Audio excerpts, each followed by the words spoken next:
Assalamualaikum warahmatullahi wabarakatuh. Bagaimana kabarnya semuanya? Pada hari ini kita melanjutkan materi yang lalu, yaitu pajak penghasilan orang pribadi. Saya berharap hari ini semuanya, para subscriber, para murid-murid saya masih dalam keadaan sehat walafiat, dan nanti para subscriber dan murid-murid saya terkabul cita-citanya menjadi orang yang sukses dan menjadi orang yang bisa membanggakan orang tua dan negara ini.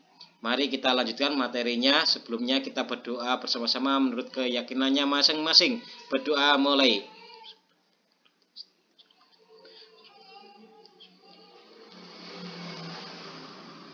Selesai. Yaitu kita melanjutkan materi untuk pengetahuan 3.12 menerapkan pajak penghasilan orang pribadi, dan untuk 4.12 untuk keterampilan membuat laporan hasil perhitungan pajak penghasilan PPh orang pribadi.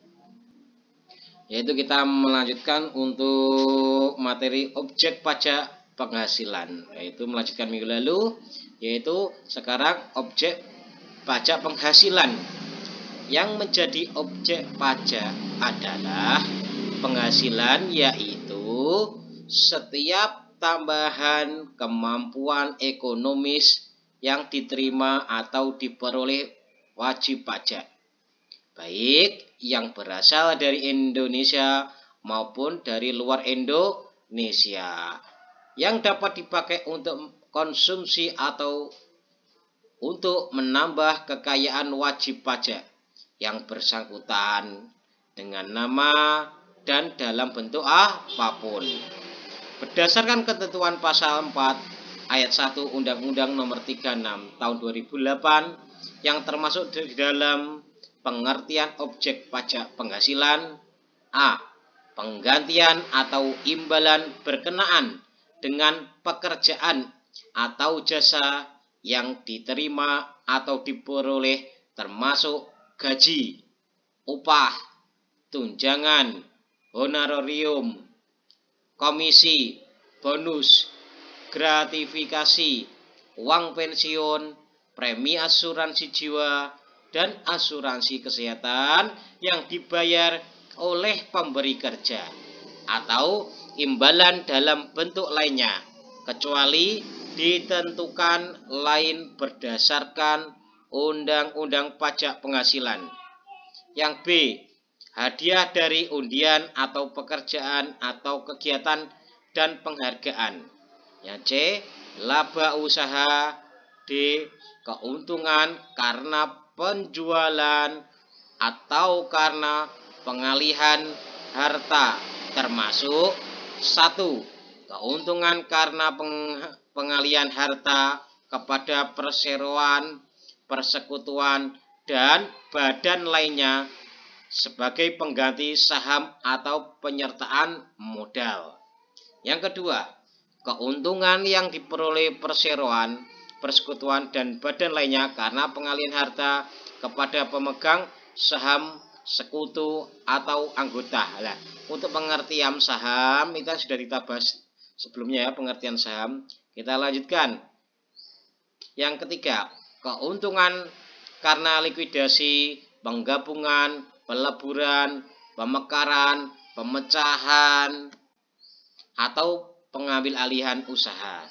Yang keempat, keuntungan karena pengalihan harta berupa hibah, bantuan atau sumbangan, kecuali yang diberikan kepada keluarga sedarah dalam garis keturunan dalam garis keturunan lurus 1 derajat, dan badan keagamaan atau badan pendidikan atau badan sosial atau pengusaha kecil, termasuk koperasi yang ditetapkan oleh Menteri Keuangan sepanjang tidak ada hubungan dengan usaha, pekerjaan, kepemilikan, atau penguasaan antara pihak-pihak yang bersangkutan. Dan 5. Keuntungan karena penjualan atau pengalihan sebagai atau seluruh hak penambangan, tanda turut serta dalam pembiayaan atau permodalan dalam perusahaan pertambangan. Yang ke E, penerimaan kembali pembayaran pajak yang telah dibebankan sebagai biaya. F, bunga termasuk premium, diskonto, dan imbalan karena jaminan pengembalian utang. Yang G, dividen dengan nama dan dalam bentuk apapun termasuk dividen dari perusahaan, asuransi kepada pemegang polis, dan pembagian sisa hasil usaha koperasi. Yang H, royalti atau imbalan atas penggunaan hak, ya, royalti atau imbalan penggunaan hak.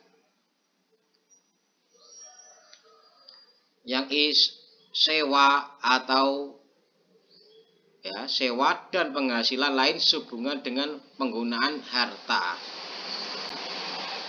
Yang J, penerimaan atau perolehan pembayaran berkala. Penerimaan berupa pembayaran berkala, misalnya alimentasi atau tunjangan seumur hidup yang dibayar secara berulang-ulang dalam bentuk tertentu. Yang K, keuntungan karena pembebasan utang kecuali sampai dengan jumlah tertentu yang ditetapkan dengan peraturan pemerintah. L, keuntungan karena selisih kurs mata uang asing, selisih lebih karena penilaian kembali aktiva. M, premi asuransi, dalam pengertian premi asuransi termasuk premi reasuransi. N, iuran yang diterima atau diperoleh perkumpulan dari anggotanya yang terdiri dari wajib pajak yang menjalankan usaha atau pekerjaan bebas. O, tambahan kekayaan neto yang berasal dari penghasilan yang belum dikenakan pajak. Penghasilan yang dikenakan pajak bersifat final, antara lain A, penghasilan berupa bunga deposito dan tabungan lainnya, bunga obligasi dan surat utang negara, dan bunga simpanan yang dibayarkan oleh koperasi kepada anggota koperasi orang pribadi. B, penghasilan berupa hadiah undian. C, penghasilan dari transaksi saham, sekuritas lainnya, transaksi derivatif yang diperdagangkan di bursa, dan transaksi penjualan saham atau pengalihan penyertaan modal pada perusahaan pasangannya yang diterima oleh perusahaan modal Ventura. D, penghasilan dari transaksi pengalihan harta berupa tanah dan atau bangunan, usaha jasa konstruksi, usaha real estate, dan persewaan tanah dan atau bangunan, dan E, penghasilan tertentu lainnya. Bukan objek pajak penghasilan. Nah, sekarang bukan objek pajak penghasilan. Berdasarkan ketentuan pasal 4 ayat 3 Undang-Undang Pajak Penghasilan, terhadap penghasilan-penghasilan tertentu yang diterima atau diperoleh wajib pajak orang pribadi tidak dikenakan pajak penghasilan atau bukan merupakan objek pajak, yaitu A, bantuan atau sumbangan termasuk zakat yang diterima oleh para penerima zakat yang berhak sepanjang tidak ada hubungannya dengan usaha, pekerjaan, kepemilikan, atau penguasaan antara pihak-pihak yang bersangkutan. B, harta hibahan yang diterima oleh keluarga sedarah dalam garis keturunan lurus 1 derajat atau pengusaha kecil yang ditetapkan oleh Menteri Keuangan sepanjang tidak ada hubungannya dengan usaha, pekerjaan, kepemilikan, atau penguasaan antara pihak-pihak yang bersangkutan. C, warisan. D, penggantian atau imbalan sehubungan dengan pekerjaan atau jasa yang diterima atau diperoleh dalam bentuk natura dan atau kenikmatan dari wajib pajak atau pemerintah. E, Pembayaran dari perusahaan asuransi kepada orang pribadi sehubungan dengan asuransi kesehatan, asuransi kecelakaan, asuransi jiwa, asuransi dwiguna, dan asuransi beasiswa. Yang F, bagian laba yang diterima atau diperoleh anggota dari perseroan komanditer yang modalnya tidak terbagi atas saham-saham, persekutuan, perkumpulan firma, dan kongsi. Nah, sekarang sekarang itu waktunya penghitungan penghasilan. Ya, sekarang waktunya penghitungan pajak penghasilan atau PPh. Itu penghitungan pajak penghasilan. Nanti penghasilan yang diterima wajib pajak dapat berupa penghasilan yang diperoleh dari hubungan kerja atau penghasilan yang diperoleh dari usaha bebas. Sekali lagi, penghasilan yang diterima wajib pajak dapat berupa penghasilan yang diperoleh dari hubungan kerja atau penghasilan yang diperoleh dari usaha bebas. Pajak penghasilan yang terutang dihitung dengan cara mengalihkan tarif pajak penghasilan dengan penghasilan kena pajak. Penghasilan kena pajak merupakan dasar perhitungan untuk menentukan besarnya pajak penghasilan yang terutang. Penghasilan kena pajak bagi wajib pajak orang pribadi. Di samping kompensasi kerugian, penghasilan netonya dikurangi terlebih dahulu dengan penghasilan tidak kena pajak atau disebut PTKP. Dalam Undang-Undang Pajak Penghasilan, Indonesia dikenal dua golongan. Wajib pajak yaitu wajib pajak dalam negeri dan wajib pajak luar negeri. Berdasarkan ketentuan pasal 16 Undang-Undang Pajak Penghasilan, cara menghitung penghasilan kena pajak dibedakan antara wajib pajak dalam negeri dan wajib pajak luar negeri.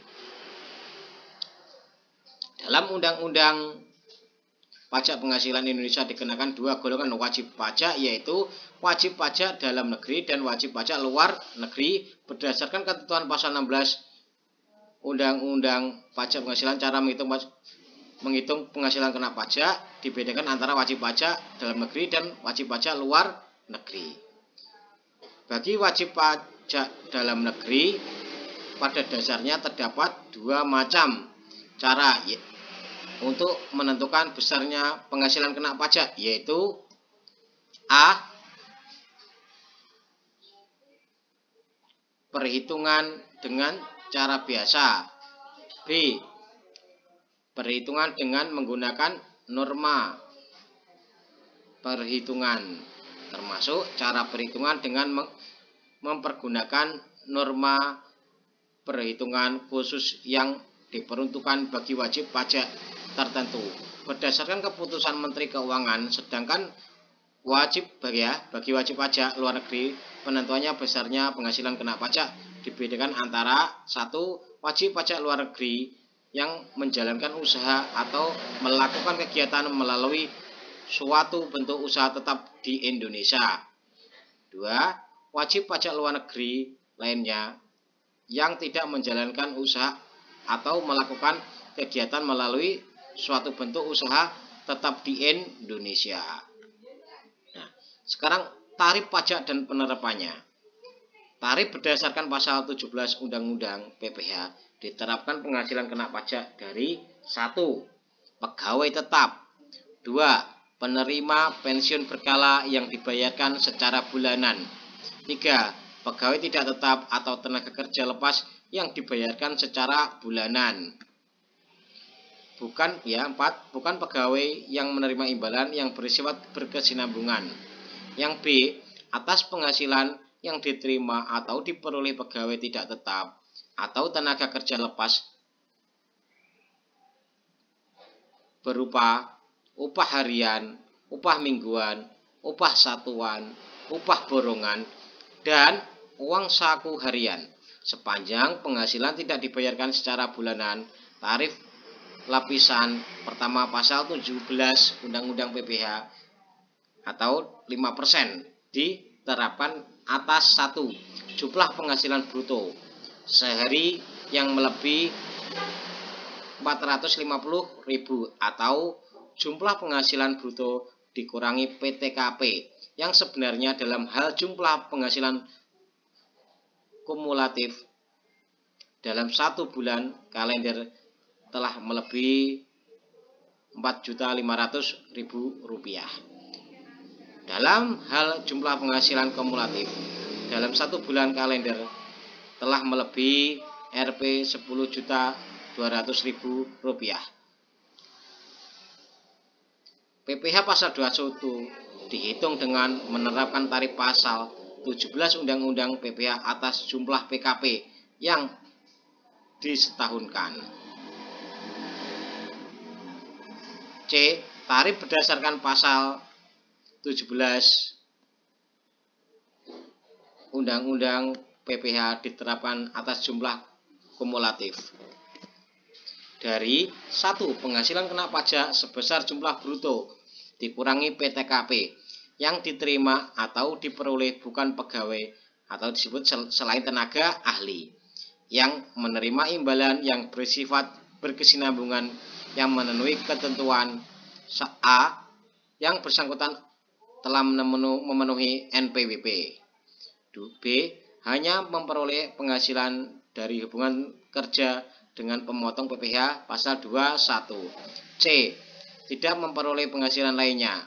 PPh pasal 21 atau ya sama dengan sekarang PPh pasal 21 sama dengan kurung buka penghasilan bruto dikurangi PTKP kurung tutup kali tarif pasal 17 Undang-Undang PPh. Untuk belajar menghitungannya nanti setelah minggu depan setelah materi ini selesai berarti kita lanjut belajar bagaimana cara menghitungnya. Yaitu kita praktek menghitungnya untuk pertemuan selanjutnya. Yang kedua, 50% dari jumlah penghasilan bruto yang diterima atau diperoleh tenaga ahli yang melakukan pekerjaan bebas yang diterima dari pengacara, akuntan, arsitek, dokter, konsultan, notaris, penilai, aktuaris. PPh pasal 21 kurung buka 50% kali penghasilan bruto kurung tutup kali tarif pasal 17 Undang-Undang PPh. 3. Jumlah penghasilan bruto berupa honorarium atau imbalan yang bersifat tidak teratur yang diterima atau diperoleh anggota Dewan Komisaris atau Dewan Pengawas yang tidak merangkap sebagai pegawai tetap pada perusahaan yang sama. PPh pasal 21 sama dengan penghasilan bruto kali taraf pasal 17 Undang-Undang PPh. Yang 4. Jumlah penghasilan bruto berupa jasa produksi, tantiem, gratifikasi, bonus atau imbalan lain yang bersifat tidak teratur yang diterima atau diperoleh mantan pegawai. PPh pasal 21 sama dengan penghasilan bruto kali taraf pasal 17 Undang-Undang PPh. 5. Jumlah penghasilan bruto berupa penarikan dana pensiun oleh peserta program pensiun yang masih berstatus sebagai pegawai dari dana pensiun yang pendiriannya telah disahkan oleh Menteri Keuangan. PPh pasal 21 sama dengan penghasilan bruto kali taraf pasal 17 Undang-Undang PPh. Yang D. Tarif pasal 17 Undang-Undang PPh ditetapkan atas jumlah penghasilan bruto. 1. Untuk setiap pembayaran imbalan kepada bukan pegawai yang tidak bersifat berkesinambungan. 2. Untuk setiap kali pembayaran yang bersifat utuh dan tidak dipecah yang diterima oleh peserta kegiatan.